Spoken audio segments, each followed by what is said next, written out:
Et voilà, donc bonsoir à tous, ici Elsa de Ludipsy.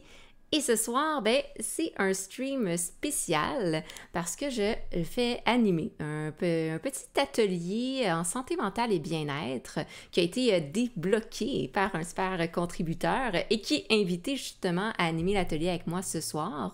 Sûrement plusieurs d'entre vous l'ont déjà vu passer sur différents chats et streams. Il s'agit de Nicolas, qui se fait aussi appeler Farah le Gros. Donc, bonsoir Floxime. Donc, aujourd'hui, on va vous parler de l'anxiété de performance. Donc, ça a été la thématique choisie pour le mois. Donc, n'hésitez pas, si vous avez des expériences à partager, si vous avez des questions, n'hésitez pas à écrire dans le chat. Ça va être sous format de discussion assez ouverte. Donc, on va vraiment aller explorer qu'est-ce que c'est de manière plus, disons, vraiment ludique, sous format de discussion. Donc, c'est parti. Et voilà. Donc, maintenant, nous voyons Nicolas qui est présent ici à ma gauche. Oui. Donc, tu es encore sur mute en ce moment. Tu peux te démuter parce que j'aimerais que tu te présentes un peu. Donc, j'ai présenté Nicolas, alias Farah le Gros. Mais en fait, qu'est-ce que tu fais dans la vie et qu'est-ce que tu fais aussi, disons, sur Twitch et sur le stream? Bon, principalement, je suis viewer et lurker qu'on appelle, donc les personnes qui s'en vont dans beaucoup de streams en même temps. Donc, je vais simplement être sur mon téléphone, écouter la conversation. Les conversations qui se passent sur Ludipsy sont super intéressantes. Ah. Donc, souvent, je vais être... salut Flaxime. Donc, je vais être en train d'écouter pendant que je m'occupe de, par exemple, mes enfants. J'ai 2 enfants.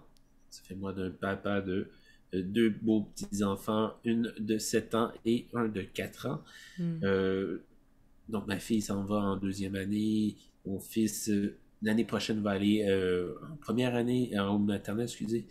Puis, moi-même, qu'est-ce que je suis? En ce moment, je suis une personne au soutien technique au gouvernement, au ministère de l'immigration, de la francisation et de l'intégration. Qu'est-ce qu'on fait? On prend mon téléphone. OK. Ouais. Sinon, qu'est-ce que j'ai fait avant d'être ça? Ben, j'ai fait des études en soutien informatique, mais avant ça, ce que j'ai fait, j'étais moniteur de conduite. Donc, j'avais beaucoup d'interactions avec du monde. J'avais des interactions dans des situations très stressantes parfois. Donc, apprendre à dire les choses correctement pour que la personne puisse bien le recevoir dans un état critique, que ce soit court, concis et que la personne puisse l'accepter. C'est quelque chose que j'ai appris qui est super important à faire. Autre chose que j'ai appris à faire, bien entendu, c'est de pouvoir parler à vous. Hein? Donc, moi, j'ai eu aussi l'occasion de faire des cours en classe, donc d'apprendre le cours à l'écran, en train de montrer aux petits jeunes comment est-ce que ça se conduit une voiture. Ah oui. Bon. Sinon, comme on dit ici, Ludi, hein, Ludi, quand c'est ludique, c'est un jeu, si on veut, hein, ça peut être... En fait, c'est à ça que ça réfère, il me semble. Donc, jouer, hein, pour moi, c'est une grosse partie de ma vie. Apprendre en jouant, pour moi, c'est quelque chose de super important. Je veux que mes enfants puissent apprendre tout en ayant le sourire le plus possible. De très belles valeurs, effectivement. Puis, je pense que tu le mentionnes bien, le côté ici ludique, ben, que ça se trouve un peu partout, hein? Autant que dans les cours, dans l'enseignement. Puis, l'inverse, parce que je pense que ça fait un beau parallèle avec ce qu'on va aborder aujourd'hui, mais l'inverse du ludique, qu'est-ce que c'est? Ben, c'est la performance. Donc, quand on est trop dans la performance, quand on est trop axé sur essayer de bien faire des choses, d'être exigeant envers soi-même, on n'est plus du tout dans le plaisir. Puis ça, on l'observe dans les jeux, on l'observe à l'école énormément. Puis j'imagine que tu l'as observé aussi dans les cours de conduite, parce que s'il y a un moment stressant dans la vie d'un jeune, je me rappelle, c'est d'apprendre à conduire. C'est extrêmement stressant. Ah oui. Ah oui, ça peut être très stressant. Bon, c'est sûr que c'est pas tout le monde qui ont les mêmes capacités motrices, intellectuelles, navigatrices. Donc, et aussi comment on apprend hein, soi-même. Est-ce qu'on peut apprendre en conduisant, en observant quelqu'un d'autre à conduire? C'est Mm. pas tout le monde qui va avoir ces deux façons-là d'apprendre aussi. Donc, c'est de trouver, nous, en tant que moniteur, donc la personne à côté, comment prendre cette personne-là et l'amener au but qu'on a. Et bien entendu, derrière nous, on a notre patron qui nous dit hey, rendu à ce cours-là, il est supposé de connaître ci, ça, ça, ça, ça. Et là, si la personne ne le sait pas, qu'est-ce qu'on fait? Bon, au départ, quand on arrive dans un métier, on va essayer de se casser la tête pour que ça donne ce que notre patron nous a demandé de faire. Mais avec le temps, on doit réaliser, pour les cas des cours, parce que des cours, il faut adapter ça à la personne. Surtout un cours de conduite. Un cours dans une classe avec une trentaine de personnes, c'est beaucoup plus difficile à adapter à une personne qui a de la misère. On essaie de s'adapter à la classe au complet, ce qui est beaucoup plus compliqué, et de s'assurer, bon, telle personne dans telle place, est-ce que tu arrives à suivre, est-ce que tu as des questions? Donc, c'est toujours une boule de neige, si on veut, hein? De se dire, ok, c'est-tu bon, est-ce que je suis bon, ou c'est-tu à cause de moi qui comprend pas, ou c'est à cause de lui qui comprend pas, qu'est-ce que j'ai dit qui comprend pas? Et t'arrives à la maison après, puis tu dis, je vais gamer une petite game à soir. C'est ça. C'est épuisant l'anxiété ou c'est épuisant le stress. Donc, de constamment être en train de se remettre en question, puis d'essayer de se dire, qu'est-ce qui se passe là? Puis souvent, avec l'anxiété, ou l'anxiété de performance, en fait, peut-être, je fais un petit parallèle ici, j'ai amené l'aspect un petit peu théorique, là, mais avec l'anxiété de performance, c'est important de comprendre que c'est pas un trouble anxieux encore. Ça veut dire que dans le DSM, c'est pas nécessairement une catégorie. Peut-être que ça va l'être prochainement parce qu'il y a de plus en plus de jeunes et d'adultes. Oui. Donc, tu viens de dire un acronyme, DSM. Oh! Tu peux m'expliquer c'est quoi? Merci beaucoup. Merci parce que j'y pense plus. Hein? Le DSM, c'est en français, c'est le manuel diagnostique en santé mentale. Donc, c'est le livre de référence pour les intervenants en santé mentale, notamment les psychologues, mais aussi, ça peut être les médecins. Il existe aussi une autre version plus européenne qui est le CIM. Manuel des classifications... à vérifier. Et voilà, je m'en souviens plus. J'utilise plus le DSM, qui est associé avec le American Psychology Association, l'APA. Donc, en gros, si jamais vous êtes super intéressé par la psychologie puis que vous voulez savoir c'est quoi tous les troubles en santé mentale existants, procurez-vous le DSM ou allez le lire, louez-le à la bibliothèque parce qu'il est quand même dispendieux. Puis vraiment, c'est gros comme ça, là. J'ai une version cachée là-bas, verte, là, mais... Donc, tout ça pour dire que le trouble d'anxiété, l'anxiété de performance n'est justement pas encore considéré comme un trouble diagnostique. Mais on voit qu'il y a vraiment beaucoup de personnes qui vont vivre de l'anxiété de performance. L'anxiété de performance, comme toute forme d'anxiété, c'est associé à une peur. Et quand on parle d'anxiété de performance, ben, c'est souvent associé à la peur de l'échec, la peur de ne pas être à la hauteur, la peur de mal faire. Donc, tout ce qui peut être perçu comme un échec, Puis des fois, un échec, c'est pas d'avoir 20% un examen. Parfois, un échec, c'est d'avoir 80% un examen. Puis c'est là qu'on se rend compte que c'est de l'anxiété parce que 80% n'est pas un échec. Donc souvent, avec l'anxiété de performance, il y a ce qu'on appelle des exigences élevées. Ça veut dire que quand on a ces symptômes-là, l'anxiété, on a tendance à se fixer des objectifs qui sont soit inatteignables ou irréalistes. Par exemple, le fait d'être parfait. Perfection n'existe pas. Désolée, ça n'existe pas. Donc, à ce moment-là, si je veux avoir 100% dans tous mes examens, exemple, ben, disons que ça pourrait arriver, mais c'est quand même très élevé comme exigence et ça peut être très épuisant.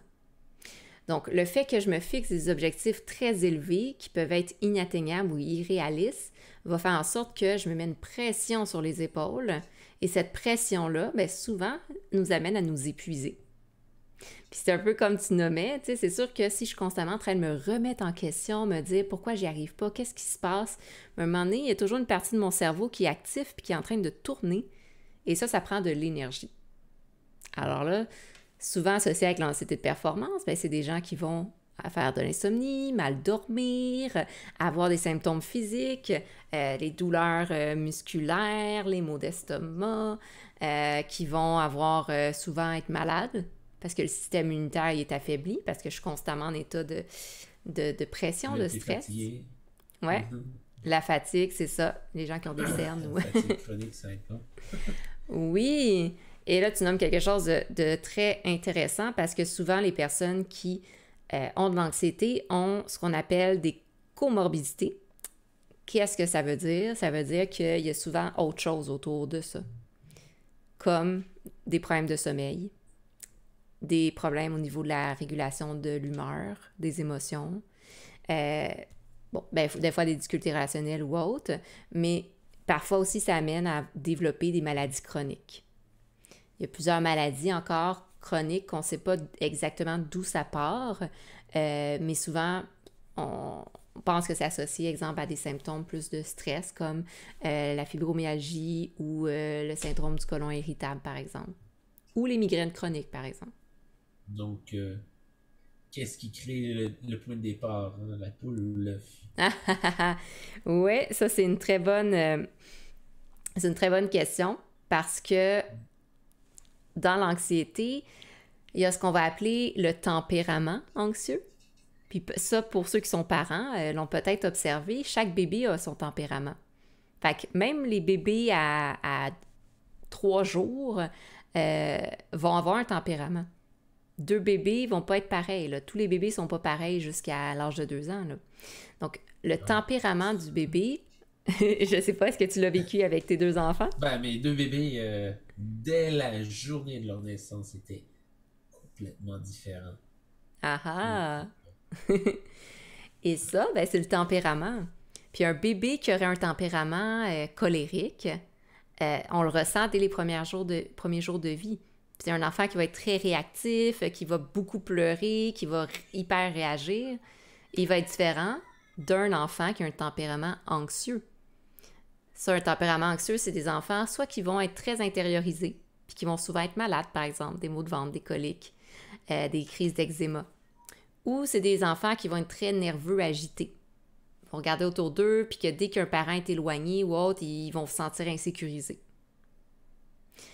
Donc ça, on parlerait plutôt d'un début avec, là, je sais pas si c'est la poule ou l'œuf, là, mais ça peut être un début. C'est ça le problème, hein?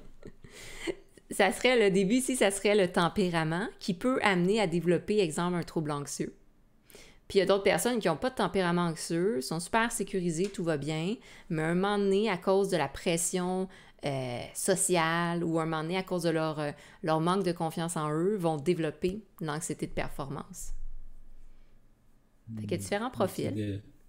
C'est de se mettre des niveaux trop élevés d'attente. Par exemple, ma femme, elle a été à l'université, ma femme est chinoise, donc elle est allée en Chine enfin, elle faisait ses études en Chine, elle a vécu la plupart de sa vie, les 34 premières années de sa vie, pratiquement, à peu près 30, les premières trentaines d'années de sa vie en Chine. Donc, là-bas, elle est allée à la meilleure université de la Chine, c'est Peking U, est allée là, puis elle a étudié là. Donc, c'est niveau d'attente à elle. Et je parlais de ça avec d'autres de ses amis chinois. Ils me disent tous, ces niveaux sont ici comparés aux nôtres. Puis quand je lui en parle, elle dit non, non, non, non, mes niveaux sont vraiment bas, c'est pour ça que je t'ai pris comme mari. Ouais. Donc, Mais bon, oui. elle s'attend à ce que nos enfants parlent 4 langues parfaitement. Non. Elle s'attend à ce que nos enfants apprennent à jouer de la musique. D'accord, s'ils veulent. C'est moi là, qui dis ça parce que ma fille, elle veut bien apprendre à jouer de la musique. Mon fils veut apprendre à jouer de la musique. Elle n'a pas du tout le même tempérament envers l'un et l'autre. L'approche qu'elle a est vraiment différente. Au niveau d'attente, ça c'est une autre chose aussi, le sexisme qu'on peut avoir. Donc, par exemple, dans un de mes cours de conduite, j'ai déjà eu un frère et une sœur. Puis le frère, c'était un petit frère. Et là, le frère, il me demande, puis est-ce que je suis meilleur que ma sœur? Et là, je lui dis, ben, t'es capable de conduire. Elle est capable de conduire. Il n'y a pas de problème. Une autre fois plus tard, qui est arrivé, il était en train encore de dire des choses sexistes, on va dire, envers les filles. Là. Et là, je lui ai dit, tu sais, ta sœur, elle a réussi son permis de conduire. Il dit oui. Donc en ce moment, elle est meilleure que toi. Il n'en a plus jamais reparlé. Il n'a jamais reparlé de choses sexistes après dans un couple. OK. Personnellement, le sexisme, pour moi, c'est un non-sens. On vient tous d'une mère et d'un père. Pourquoi est-ce qu'on serait sexiste? Je pense que tu amènes un point très intéressant en lien avec l'anxiété de performance, puis comment est-ce que l'anxiété de performance nous amène à nous comparer aux autres énormément. Puis, se comparer aux autres, ça veut dire est-ce que je me perçois au même niveau, ce qui est très rare. Souvent, on va avoir tendance à se comparer par rapport à des choses irréalistes et inatteignables, et ça va nous faire sentir inférieurs par rapport aux autres. Puis cette comparaison-là vient amener encore plus d'exigences élevées puis de pression sur nos épaules. Puis tu en avais un exemple très intéressant parce que c'est souvent observé dans la famille. Puis entre frères et sœurs, puis même des fois entre parents. Bonjour Davodka 69. OK. Ouais, puis excuse-moi Floxime, j'avais pas... C'est l'ego, exactement, c'est l'ego qui fait ça. Excusez, j'étais dans mon speed, j'ai pas lu le chat en même temps. Puis oui, effectivement, Floxime, les fois où on se dit « j'aurais aimé pouvoir en faire plus ». Mais tout ça pour dire, justement, l'ego qui est blessé à force de se comparer. Puis je nommais que dans la fratrie, la famille, frères et sœurs, c'est quelque chose qui vient énormément influencer l'anxiété de performance. Puis l'anxiété de performance nous amène à soit se rabaisser ou à vouloir rabaisser les autres pour se remonter. Puis ce que tu as nommé avec l'exemple du frère, que ça en est venu peut-être à du sexisme ou autre, ça c'est pas super le fun, mais ce que tu as nommé avec l'exemple du frère, c'est qu'il a essayé, il s'est senti blessé, il s'est comparé à sa sœur, il voulait peut-être être rassuré par toi, mais de la mauvaise manière, on s'entend. Et là, à force de se comparer, il a peut-être fini par développer une anxiété, puis à vouloir performer, puis à peut-être pas être capable de comparer à sa sœur. Donc ici, la comparaison... D'où le pourquoi je lui ai dit, en ce moment, elle est meilleure que toi. J'ai pas dit que c'était impossible qu'il devienne meilleur. Je lui ai dit, parce que on a la confirmation qu'elle a eu son permis de conduire. Donc, en ce moment, elle est meilleure que lui. Mhm. à cause de ça. Ouais. Et ça clôt la conversation à ce sujet-là. J'ai jamais eu d'autres problèmes avec ben, nous, on appelle ça... on n'appelle pas ça un élève quand on fait des cours de conduite, hein, mais malgré que c'est la même chose. Hein. Mm. Je vais prendre un petit moment pour Lire le long texte. lire le long texte de Montréalos. À la base, ben, bonsoir Montréalos déjà. Hein? À la base, personne n'est parfait. Donc, c'est probablement une situation qui s'amplifie en fonction du tempérament, très bien dit, et de l'environnement immédiat, effectivement. Euh, Petite pause. Souvent, une des premières choses que je fais lorsque j'évalue l'anxiété de performance, c'est de vérifier l'environnement familial.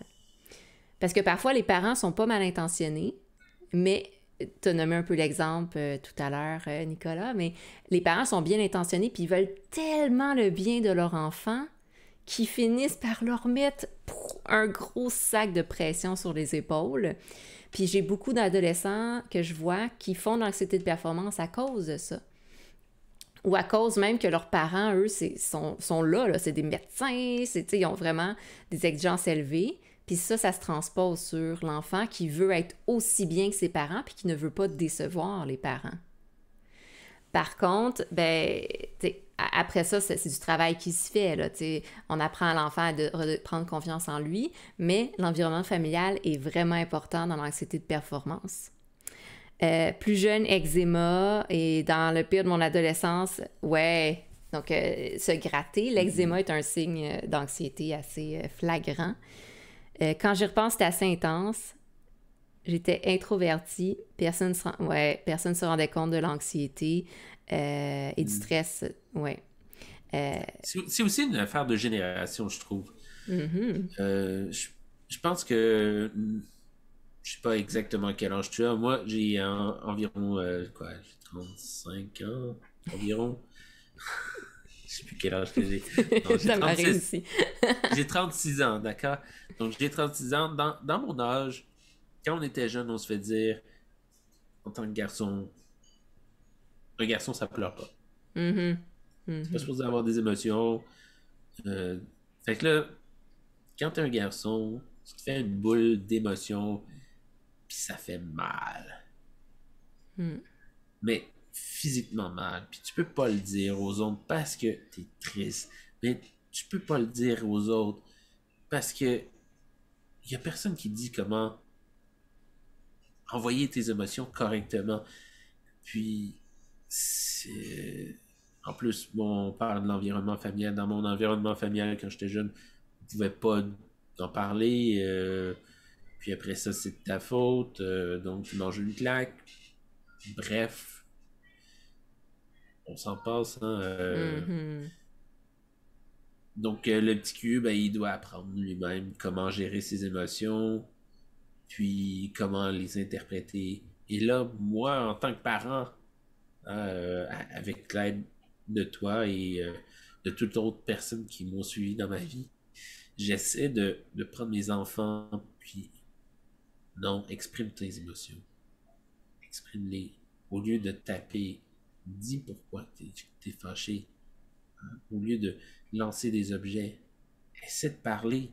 Si tu n'arrives pas à trouver les mots, on va essayer de les trouver ensemble. C'est un Mm-hmm. travail. C'est un enfant, il n'est pas tout seul. Les deux personnes qui le fait naître. C'est sûr que c'est pas tout le monde qui peuvent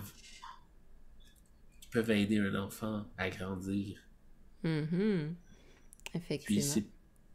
c'est pas tout le monde qui ont la capacité émotionnelle de faire grandir l'enfant.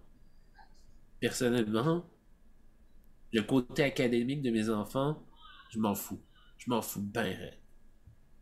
De mon expérience, ce qui m'apporterait le plus en tant qu'enfant, ça a été d'avoir vu le côté émotionnel grandir plus que le côté euh, académique. Apprendre à lire et écrire, d'accord, on va avoir 11 ans pour apprendre ça, primaire, secondaire. Tu vas en avoir en masse du temps.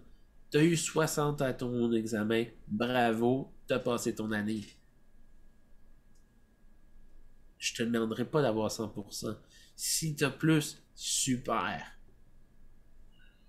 Et t'es un enfant, essaie de savoir comment interagir avec les autres. C'est ça qui est important. Ça, c'est mon idée.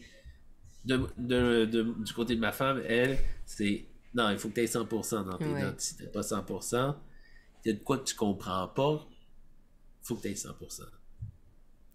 Fait que, quand ma fille elle arrive avec un 80, ma femme elle grogne, ok, on va le laisser passer. Puis là, si elle est en dessous de 80, elle aime pas ça. Et c'est un exemple. Oh, excuse-moi, vas-y. Moi, je vais pas blâmer ma fille, je vais essayer de l'aider à atteindre le niveau que ma femme a, mais en le guidant avec le côté émotionnel que dans le côté hey, si tu fais pas ça, t'es pas bonne ou non.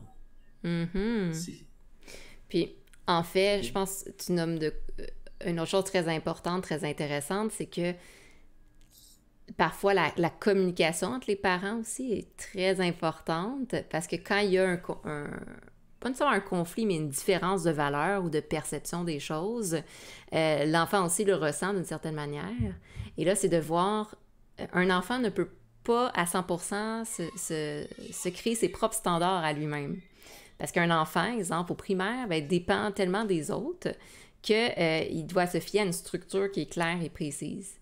Puis c'est plus tard, quand l'enfant va être un jeune adulte, qu'il va être capable de se mettre ses propres standards. Fait que si, je le mentionne toujours, ce n'est pas la faute des parents quand un enfant a de l'anxiété de performance, mais le parent peut grandement aider à ce que l'enfant sorte un peu de ce pattern-là qui a pu être mis en place.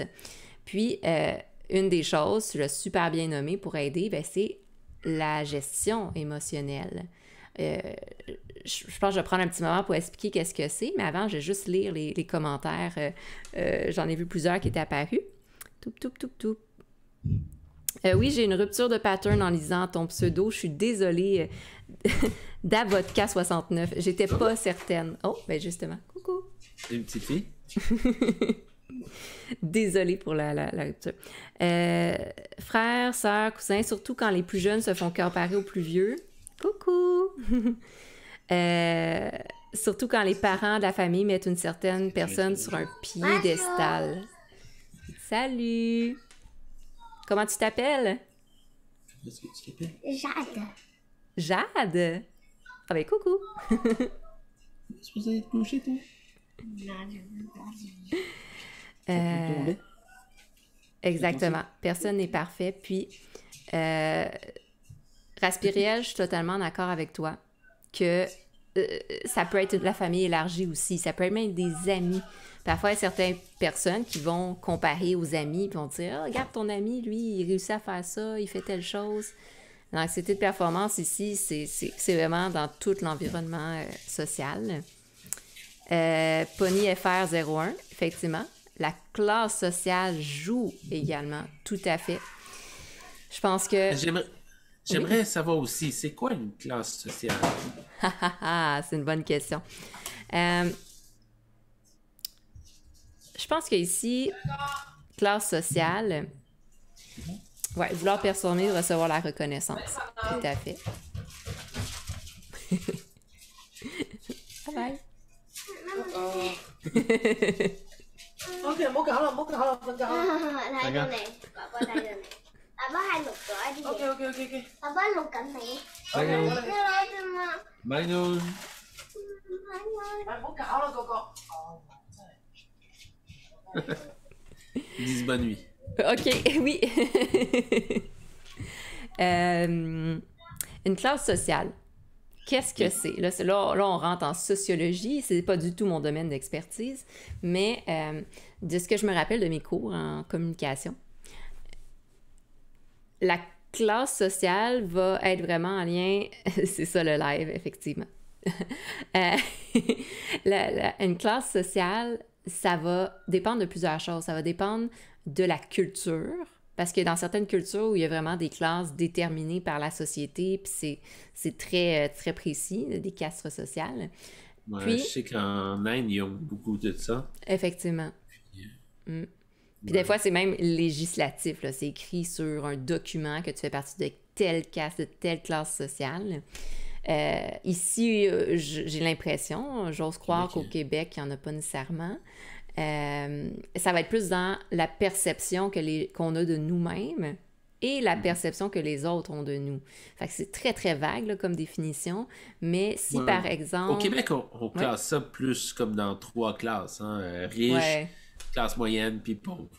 C'est pas mal effectivement. ça. Puis, il y a pas beaucoup de riches, beaucoup de classe moyenne, des pauvres, il y en a, mais ils peuvent s'interchanger facilement avec la classe moyenne facilement. C'est ça. Par ici, par classe sociale, je pense, si je fais une petite interprétation de ce que Pony FR01 a mentionné, je le mentionnerais peut-être, je dirais peut-être plus, au lieu de classe sociale, l'influence culturelle. Puis, il y a la culture québécoise, mais il y a plein de sous-cultures qu'on appelle. Puis là-dedans, ben, on a évidemment la spiritualité, la religion, l'influence, l'éducation familiale, le milieu académique dans lequel on est, le niveau de vie socio-économique. Fait que oui, c'est tous des facteurs qui ont une influence. Et plein d'autres sujets. Et plein d'autres sujets, effectivement. Tu sais, mine de rien, c'est sûr que dans une... Je vais parler de mes observations.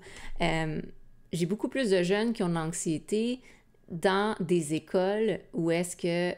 bon, souvent, c'est des écoles privées, mais souvent, c'est des écoles où est-ce que tu as des programmes spécialisés où est-ce qu'ils doivent avoir une cote de 80 pour réussir à rester dans le programme.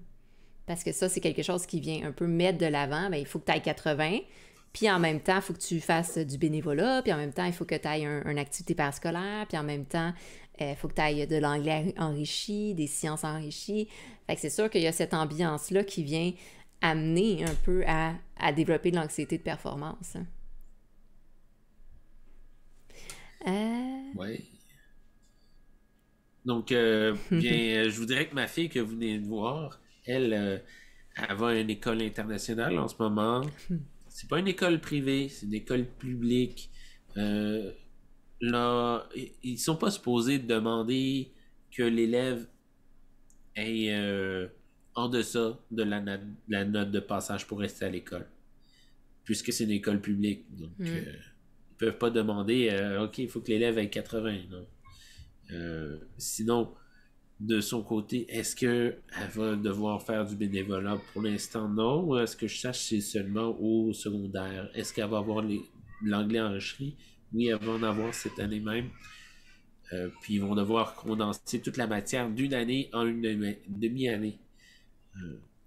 Bon, moi j'ai déjà fait ça quand j'étais au secondaire, une demi-année compressée de même.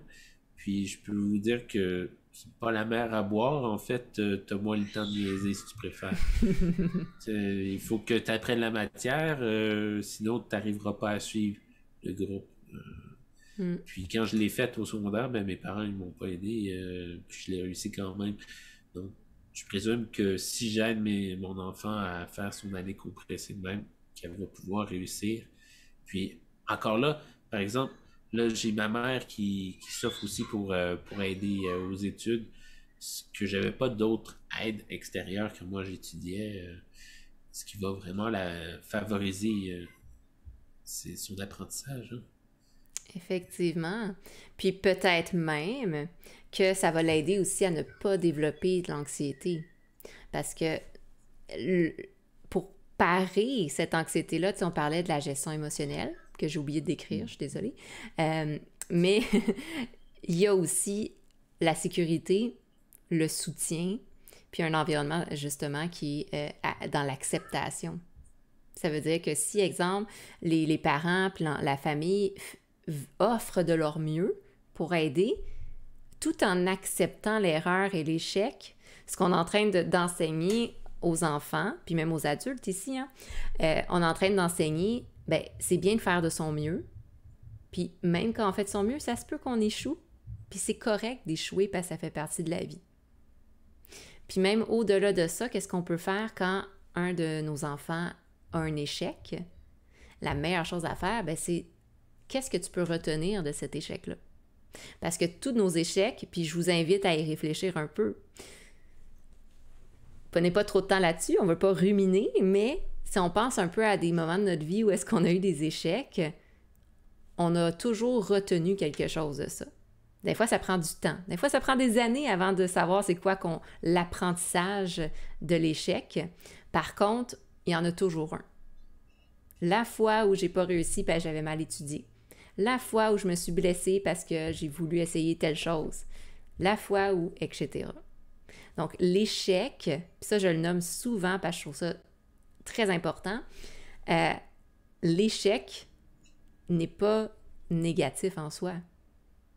Échouer quelque chose, c'est un moyen de se connaître et d'apprendre et éventuellement développer de la résilience. C'est-à-dire notre capacité à avoir confiance qu'on est capable de passer au travers des obstacles puis d'en ressortir un peu comme un personnage de jeu de rôle. On développe des nouveaux skills et on devient de plus en plus fort. J'adore cet exemple-là parce que c'est super, c'est exactement ça en fait. On combat, on peut perdre des points de vie, mais on acquérit des points d'expérience, puis on grandit à travers ça. Donc, je prends un petit moment encore une fois pour lire ce que les gens disent. Oui, on a beaucoup de gens ici en ce moment. Ben oui, mon Dieu, c'est le fun de vous voir tous, puis c'est le fun que vous soyez communicatifs, que vous participez dans le chat, c'est super apprécié. Il n'y a aucune meurtre. Et de quoi? Que-tu lèves? Yo! 3, 2, 1. Que tu relèves de 3, 2, 1. Salut! Demander de l'aide, c'est plus facile à dire qu'à faire. Tout à fait en accord. C'est extrêmement difficile et soyez fiers de vous quand vous le faites. Ça s'apprend, ça aussi. Ça s'apprend, effectivement. Oui. Ah oui, ça s'apprend. Puis des fois, encore une fois, c'est la crainte de l'autre, de la réaction, de la réponse, de son expérience face à l'autre, de la réponse qu'on reçoit normalement. Quand on reçoit souvent une réponse négative, on arrive puis on fait, mais si je demande, il va me dire non, c'est sûr. Et là, quand tu te retrouves dans cette situation-là, tu dis, je ne le demanderai pas, ça sert à rien, et ils vont me dire non. Mais dans le fond, la plupart du temps, quand on demande de l'aide à quelqu'un, la plupart du monde vont dire, qu'est-ce que je peux faire pour toi? Tout à fait. Comment je peux t'aider? Exactement. Quand on sort de cette peur-là, on arrive à finalement à se réapproprier soi-même, hein, puis se dire, ok, je peux ne pas être parfait, mais je connais quelqu'un qui va pouvoir m'aider pour ce problème-là. Je vais aller voir cette personne-là. Je vais aller demander. Juste le fait de venir nous écouter en ce moment, de pouvoir faire une introspection, ça aide grandement déjà à commencer un processus de penser vers comment est-ce que je peux m'aider. Est-ce que j'ai besoin de quelqu'un d'autre pour m'aider? Ou j'ai juste besoin d'écouter ce que les gens me disent, puis me dire, ok, si j'essaie de voir les choses différemment, ok, c'est quoi son point de vue? Comment? Ah, c'est ça. Je pourrais essayer de l'intégrer dans ma vie. Et là, déjà là, on augmente notre qualité de vie. Hein. Exactement. Puis, en fait, la première étape vers un possible changement, c'est la prise de conscience qu'il y a quelque chose qui se passe. Puis souvent, la prise de conscience, à moins qu'on soit une personne super introspective, qui est super bien à l'écoute de soi, généralement, la prise de conscience, ça vient des autres. Ça vient d'une personne qui va nous refléter quelque chose sur nous-mêmes. « Hey, t'es donc bien anxieux. Voyons, arrête de stresser à propos des examens. C'est correct, repose-toi. » Et là, à un moment donné, on se rend compte, puis on est comme « Wow, ça peut être que je fasse anxiété. Qu'est-ce que je fais avec ça maintenant? » Et là, pour vrai, je prends un temps pour vous lire. Un instant. Oui, parce qu'il y a eu David K69 qui qui m'a parlé directement. Et là, j'ai Oui. demandé c'est quoi ça, des sénatypes? Je connais pas ça. Donc, je vais attendre sa réponse. Ah ah! Oui, ben, c'est une bonne idée de répondre par écrit. Ouais. Montréal se dit c'est triste car tout, par la prise de conscience, par arrêter de tourner en rond, mais on évolue pendant toute une vie, mais certains n'ont pas les outils, effectivement. L'introspection, c'est difficile, hein? Faut pas sous-estimer à quel point ça demande une connaissance de soi. Puis oui, il y a des gens qui, ça leur prend des années. Par contre, j'ai déjà eu en clinique, moi, des personnes âgées qui venaient consulter, puis il n'y a rien de plus beau, je trouve, qu'une personne qui décide de consulter même après 80 ans et qui se dit, ben là, je veux me libérer d'un poids, je veux être heureuse pour le reste de ma vie. Puis je suis comme, bravo, c'est génial, je vais t'aider du mieux que je peux, là, genre, Donc, il n'y a pas d'âge. Il y a juste des bons moments, puis les bons moments, ben des fois, ça prend des années, puis c'est correct. On va tous à notre propre rythme, puis ça, c'est important de garder ça en tête.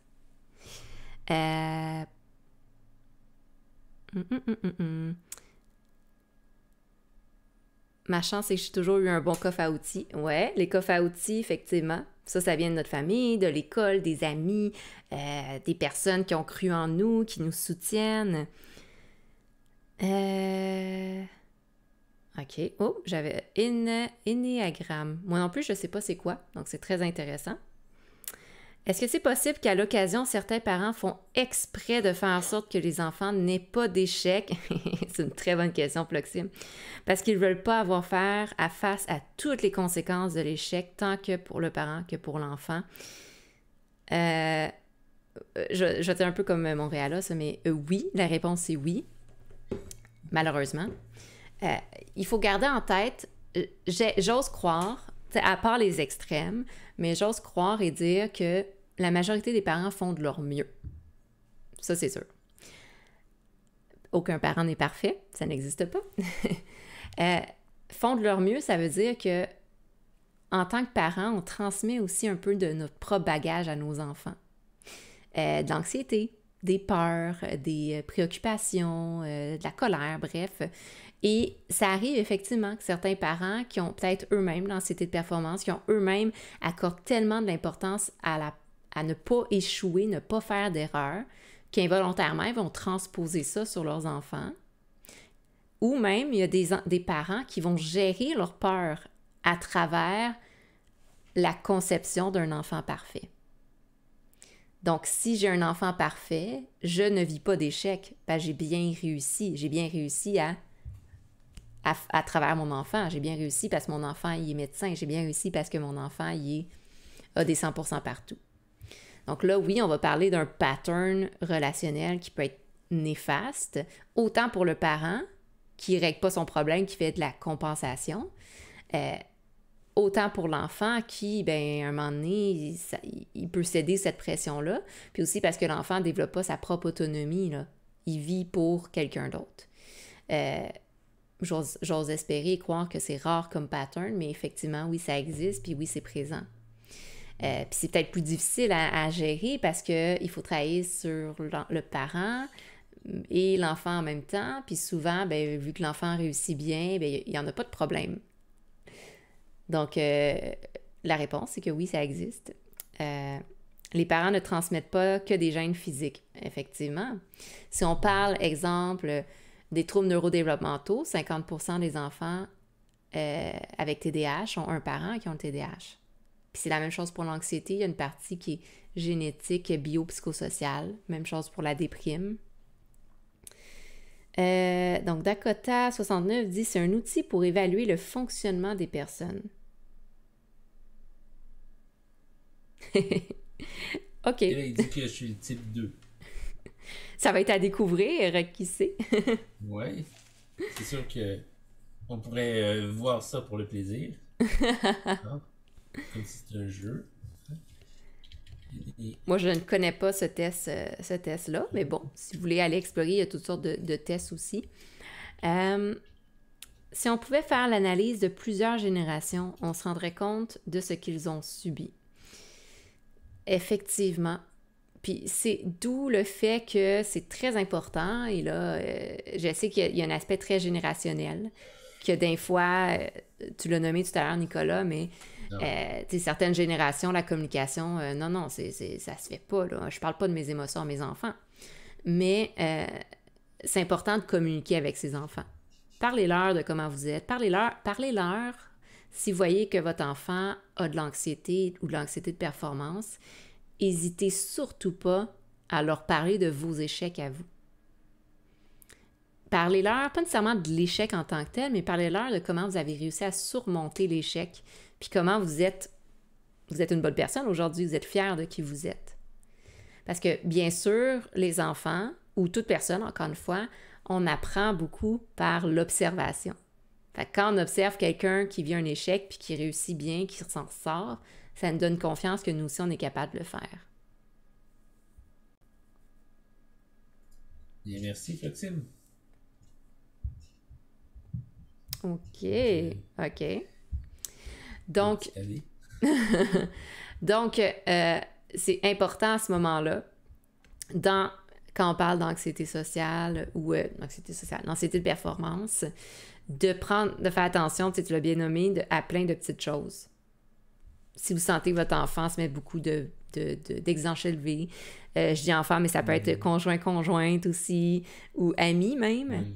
On ne peut pas forcer une personne à consulter ou à s'aider, mais on peut, du mieux possible, essayer de dire ou de mettre des choses en place pour enlever ce poids-là.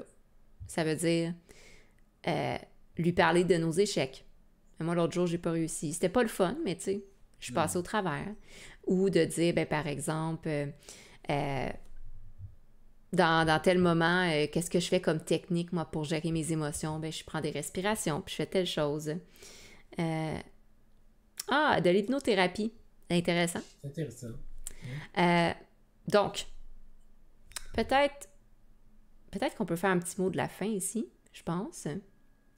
Est-ce que, Nicolas, de ton côté, il y a quelque chose que tu aimerais aborder pour finir le sujet? J'adore la conversation qu'on a. J'aimerais qu'il y ait d'autres participants, parfois peut-être une ou deux autres personnes, pour enrober le sujet, avoir des anecdotes. Puis en plus, la conversation se fait super bien, le chat embarque. J'adore ça. Moi, je reviendrai si tu me réinvites, bien entendu. Ben oui, déjà fini. Hein? On s'était pas dit que ça allait être super long. Hein? Donc, ce qui arrive, c'est que c'est plus un épisode test, c'est ce que je comprends. Exactement. Donc, le contexte un peu, c'est que Nicolas a débloqué sur Patreon. Je voulais essayer des nouveaux projets sur mon Patreon de Ludipsy. Puis, un des projets que je m'étais dit, j'étais comme, si ça intéresse les gens, ben ça serait cool que j'anime des ateliers en santé mentale sur différents sujets qui vous intéressent. Et là, sur Facebook, les gens avaient dit anxiété de performance. Fait que je me suis dit, génial. Donc, dans le Patreon, je l'ai mis comme objectif mensuel. Et là, nous avons Nicolas qui a débloqué l'objectif pour le premier atelier. Et là, je suis un peu Moi aussi, j'en aurais pris des heures. Je peux parler pendant des heures. On a des sujets. Vous êtes là, le chat aussi. Effectivement. On aurait pu en parler. C'est vraiment... Faut finir, hein? C'est vraiment... En fait, vu que c'est un atelier test en même temps, vu que c'est la première fois que je le fais, je suis vraiment contente. Je suis contente qu'on ait réussi à fitter l'horaire. Je suis contente que la conversation a été super fluide, c'est super le fun. Et je suis contente aussi des gens dans le chat. Merci beaucoup d'avoir participé. Je n'étais pas sûre si ce soir, il y allait avoir tant de monde que ça. Vos commentaires, vos questions étaient super pertinentes. Si tu choisis de parler d'atelier sur la psychologie humaine, je vais être là. Ça va être ça. Donc, la psychologie est souvent pas mal juste humaine, hein? Oui, je pourrais parler de psychologie des insectes, là, mais j'aurais pas grand-chose à dire. Ouais. OK. Donc, il va y avoir d'autres ateliers. Si jamais vous voulez voir les thématiques, je vous invite à... je pense que je vais de mettre ça sur Facebook, ou en tout cas, et voilà, c'est en réflexion, là, je réfléchis à voix haute. En réflexion sur Facebook, puis on l'implémente sur le Patreon? Exactement, oui, c'est ça. Ça serait de l'implémenter sur le Patreon, effectivement. Donc, je suis pas très bonne pour me vendre. Ah oui. Tout ça pour... Patreon, regardez en bas. Il y a le Patreon. Et voilà, donc en gros, si jamais vous voulez participer vous aussi à l'atelier comme on vient de faire et être avec, exemple, moi et Nicolas, je vous invite à aller voir le Patreon de Ludipsy. Donc le Patreon, qu'est-ce qu'il permet de faire? J'ai différents... Merci Floxime. Merci Floxime. J'ai différents modèles, en fait. Vous pouvez juste contribuer si vous voulez m'aider à développer d'autres projets comme ça. Il y a le collaborateur, c'est si vous voulez m'aider sur des sujets d'articles que vous voulez avoir. Exemple, un article sur l'anxiété de performance. Il y a le Patreon, justement, sur les ateliers en santé mentale, qui vont être comme ça. À chaque mois, je vais faire un atelier où est-ce que les contributeurs peuvent participer, si vous voulez, avec ou sans caméra, comme vous êtes à l'aise. Un moment où est-ce qu'on va discuter d'un sujet. Et bien sûr, le choix du sujet que vous voulez aborder. Puis, on peut prendre un moment aussi pour en discuter ensemble avant ou après les lives. Donc, ça permet de faire ça. Puis, ça permet de rencontrer des gens et de discuter de choses très intéressantes. J'ai aussi un Patreon pour des discussions plus sur le design et la conception de jeux de société ou jeux vidéo, puis l'inclusion de la santé mentale dans le design de jeux, si jamais vous êtes intéressé par ça. Alors, et voilà, je termine là-dessus. Merci beaucoup, Nicolas, de la suggestion. Merci beaucoup d'avoir débloqué le niveau contributeur, c'est expert. Donc, c'est vraiment, c'est le fun. Ça fait plaisir. Je trouve ça génial parce que ça permet de créer des ateliers comme ça, puis c'est un super projet. Je vois ça comme une très bonne initiative, puis je voulais te supporter dans ton projet. Ben merci. C'est vraiment apprécié, c'est super le fun. Donc, qu'est-ce que je vais faire maintenant? C'est que j'allais voir si il y a peut-être des personnes où on peut faire un raid. Et est-ce qu'il y en a parmi vous qui connaissez des gens que vous aimeriez qu'on aille dire un petit bonjour? En ce moment, je vois... Bonne soirée, Montréalos. La Tanière TV qui apprécie les gens, qui va faire un shout-out tout le temps. Oh, je pense que je ne les suis même pas. La Tanière T-A-N-I-E-R-E. Ouais. Oh.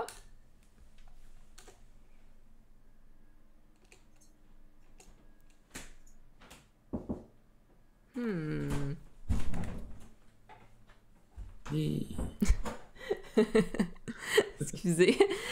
C'est presque fini. C'est presque fini, j'arrive. Excusez-moi. Et voilà, attendez. Super, Aspiriel. J'ai commencé par suivre tanière.tv. Oui. Je le trouve pas. Ah, la Tanière TV. La Tanière. Super. Fait que j'ai commencé par suivre, puis là, je vais pouvoir par la suite faire un raid. On va l'avoir!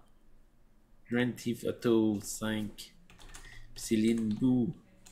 C'est une femme géniale qui a pas peur de dire ce qu'elle veut, Oh yeah! de dire ce qu'elle pense. Et elle fait un live avec son conjoint qui lui aussi est très ouvert. Et cool. sont, comment dire, c'est des personnes qu'on pourrait faire des câlins. Hein. Que c'est des personnes... C'est le fun, les gens comme ça. Tu voudrais leur faire un câlin. Fait qu'allez tous faire des câlins à ces deux personnes-là parce qu'on s'en va faire un raid pour la Tanière TV. Et encore une fois, merci à tous. Bonne soirée! Bye!